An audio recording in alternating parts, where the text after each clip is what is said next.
watching the station covering all of the DMV. This is DC News Now. Hi, everyone. Thank you so much for joining us on DC News Now at 9. I'm Susan Tran. Hi, everybody. I'm Chris Flanagan. We are just about to kick off the weekend on this Friday evening. A live look outside right now at the White House here in DC. And look at this. Oh. This is pretty cool. Lit up red, white, and blue, of course, in honor of the start of the Olympics. Well, everyone's focused, of course, in the Summer Games. Our weekend forecast, I think it's safe to say, Susan, we might hit gold. Oh, I love it. We are at the podium ready for a weekend. Gold today, gold tomorrow, and probably even Sunday. Chief Meteorologist Janessa Webb joining us now.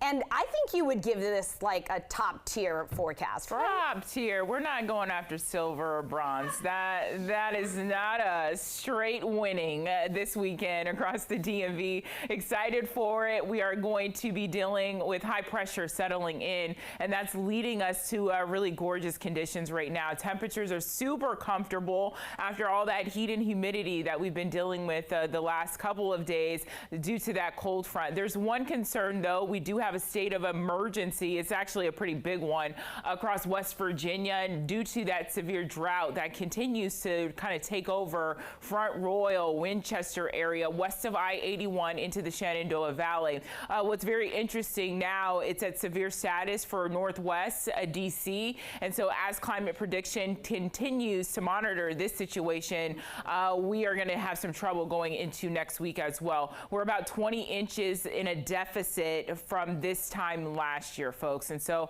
any moisture that we see, it is going to be super helpful. 78 right now, mostly cloudy skies. Hour by hour, no concerns weather-wise. We'll sit under mostly clear skies. And it's a setup for a wonderful Saturday afternoon. I have that full forecast. It's coming up.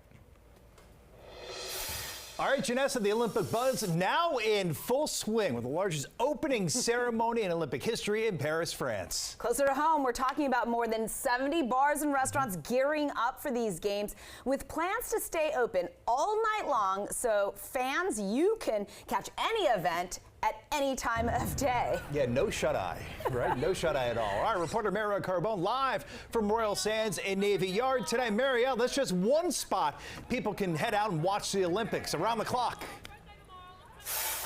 Yeah, Chris and Susan, and what better way to maybe watch some Olympic swimming than at the pool here at Royal Sands. Now, Royal Sands, I should say, this is just one of the many bars and restaurants you can come to. Of course, tonight kicking off a 2-week-long period where these restaurants can keep the party going all night long. The manager here telling me that this is just one of those events that really makes DC so special. Across DC, bars and restaurants are serving up more than just food and drinks tonight.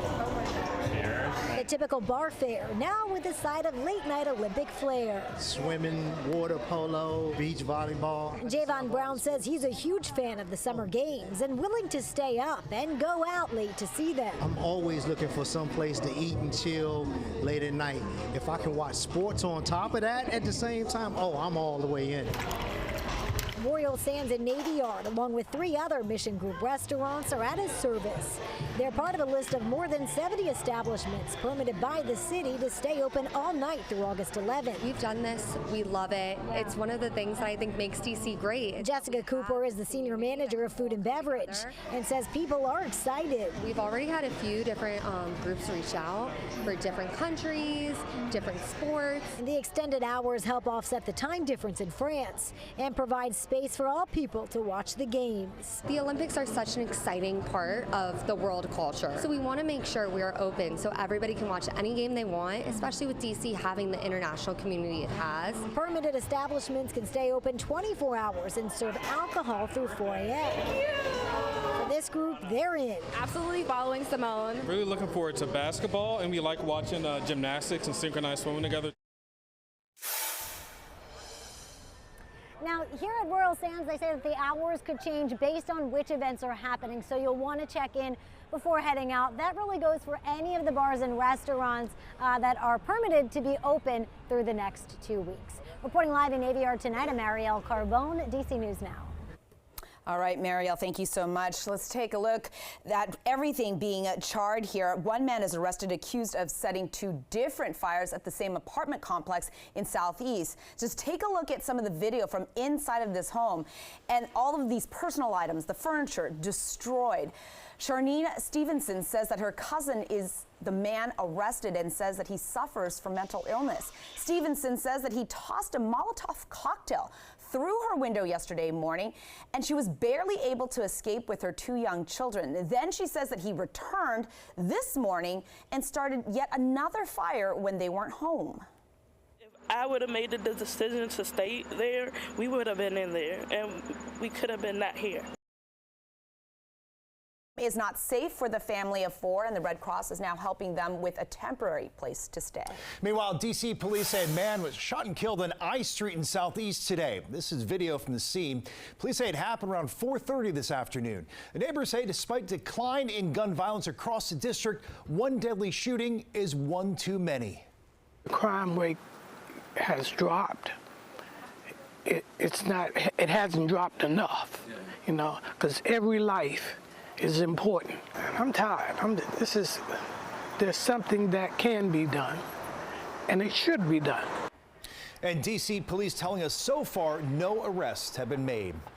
Well, the families of 2 young men killed in a Prince George's County, Maryland car crash said their final goodbyes today. And that was a crash that killed a Vikings rookie player, as well as his 2 Wise High School teammates. DC News Now's Randy Bass was there for that really emotional ceremony and has more on how the community is remembering these young men.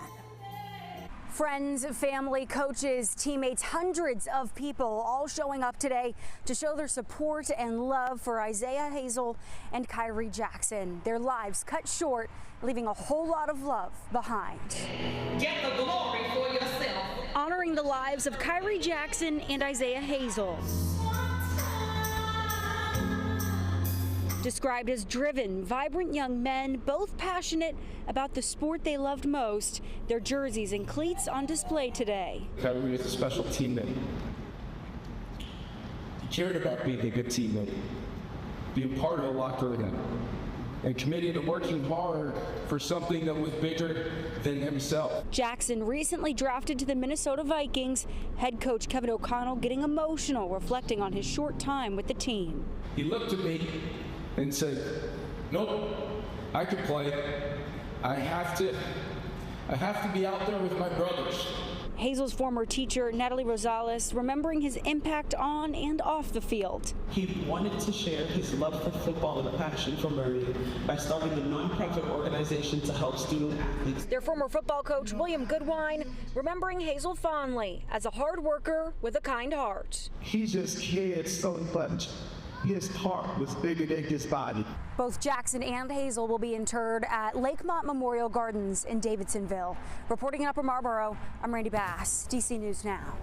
All new tonight, a D.C. woman now faces charges after police say she tried to help an inmate break out of a Virginia hospital. Investigators say Sasha Castillo assisted Nassim Rolak escape from custody at Henrico County Hospital last August.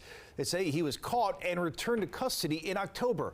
No trial date yet has been set for Castillo.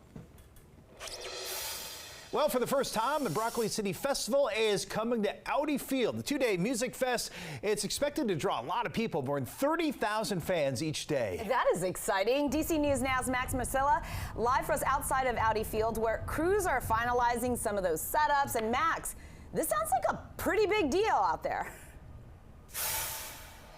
A big deal, and something that people we spoke with are really, really excited for. They said to have a music festival here with the caliber of musicians that are coming is really, really something to look forward to. The prep is almost done. The merch is here. We just need some people. 30,000 of them expected to come to the 2024 Broccoli City Festival, each excited to see their favorite hitmaker. Meg Thee Stallion. Gunna. Victoria Monet. I Want to Dance. I Want to Sing. want to do all the things. It's the first time the show is here at Audi Field, and that's a big deal for Maud Okra Hunter, who lives here in the district. It's great to be able to bring amazing acts into the heart of DC. We feel as though sometimes DC doesn't get enough love when it comes to a lot of the major music performances and festivals. Not only exciting for locals, but for people like Shaylin Kearse and her parents, New Yorkers taking in our city before the show. I feel like every city should have this. These are homegrown guys. These are guys that are coming in from another city, coming in to do this here. This is homegrown. They started right here. They started small with St. Elizabeth's, and we've watched them blow up. As LaToya Foster told DC News Now anchors Mark Hall and Annalisa Gale, this is a DC thing through and through, one that will bring out our community members for good music and a fun time. Does that mean Hot Girl Summer is back? Oh, full effect. No, not for me. Just in general. Yeah. Hot Girl Summer is back for a little bit. So anyway, you all saw some of the preps that were happening a little earlier in the day, still some going on right now. The other thing that we've learned is MPD, as it usually does for any event of this size, is working to make sure that this area, the stadium, the surrounding area, all stays safe during and after the show. I hear the music already. They're getting well underway. Speaking of Audi Field, of course, it hosts a lot of different events like the Broccoli Fest and a big soccer matchup between DC United and Mexican club Santos Laguna actually got pulled from the stadium because of poor field conditions. The Leagues Cup match was originally scheduled for next Wednesday, but now it'll take place in Chester, Pennsylvania on the same night. In a statement, DC United saying they've been fined by the MLS and have apologized to fans. The team says crews will be installing a new grass field at the club stadium on July 31st. That's Wednesday, which was previously scheduled for August 1st. Leagues Cup organizers say fans, if you have tickets, should receive an email regarding status of their tickets. MetroFest celebration kicks off in Prince George's County tomorrow. There will be arts, crafts, and games, as well as entertainment and some giveaways. Metro says you'll be able to learn more about transit and public transportation while touring a rail car, electric bus. It's aimed at making sure everybody knows how the transit agency works. And even better news, it's all free. Again, it's tomorrow at the Branch Avenue Metro Station in Suitland from 10 in the morning until 2 in the afternoon.